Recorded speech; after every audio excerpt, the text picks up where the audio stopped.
લક્ષ્ય ન્યૂઝ, એક નજર, એક લક્ષ્ય. ચોટીલા યાત્રાધામ ખાતે ભક્તોનું ઘોડાપુર ઉમટ્યું. યાત્રાધામ ચોટીલામાં પણ દર પૂનમના દિવસે ભક્તોનું ઘોડાપુર ઉમટતું હોય છે. ચોટીલા મંદિરે વર્ષની 12 પૂનમોમાંથી સૌથી વધારે ભીડ 2 પૂનમ દરમિયાન રહેતી હોય છે. એક કારતક માસની પૂનમ અને બીજી ચૈત્ર માસની પૂનમ. આજે ચૈત્ર માસની પૂનમ છે. ચૈત્ર પૂનમ અન્ય પૂનમથી થોડી અલગ હોય છે. આ પૂનમના દિવસે ગુજરાતભરના અલગ અલગ ભાગોમાંથી માતાજીનો રથ લઈને પગપાળા સંઘો માતાજીના દર્શને આવતા હોય છે. પૂનમ પહેલાના 8 દિવસથી જ બાગોદરાથી ચોટીલા તેમજ ઉત્તર ગુજરાત તરફના વિરમગામથી ચોટીલા સુધીના નેશનલ હાઈવેઓ તથા સ્ટેટ રોડ રથના સાથેના પગપાળા સંઘોથી ઉભરાઈ જાય છે.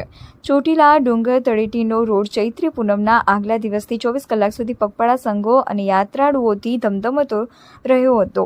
આજે ચૈત્રી પૂનમ હોવાથી મંદિરના દ્વાર રાત્રે 31 વાગ્યાથી જ દર્શન માટે ખોલી નાખવામાં આવ્યા હતા અને 2 વાગ્યે માતાજીની આરતી કરવામાં આવી હતી.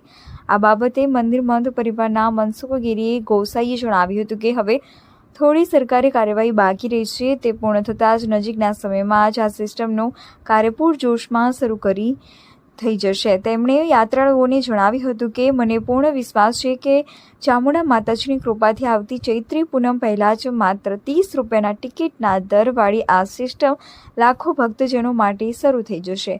આજે ચૈત્રી પૂનમના દિવસે મંદિરના ભોજનાલયમાં માતાજીની લાપસી, શાક, રોટલી તેમજ દાળ ભાતનો ભોજન પ્રસાદનો મોટી સંખ્યામાં ભક્તોએ લાભ લીધો હતો.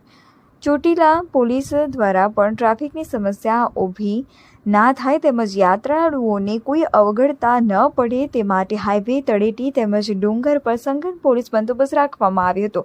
ચોટીલા મામલતદાર ઓફિસના કર્મચારીઓ તથા પોલીસ સ્ટાફ દ્વારા હાઈવે પર તેમજ મામલતદાર કચેરી પાસે પગપાળા આવતા યાત્રાળુઓ માટે ચા, નાસ્તો તેમજ ભોજનની તેમજ ઠંડી છાશની સેવા ચાલુ કરવામાં આવી હતી. રિપોર્ટર જયેશ મોરી.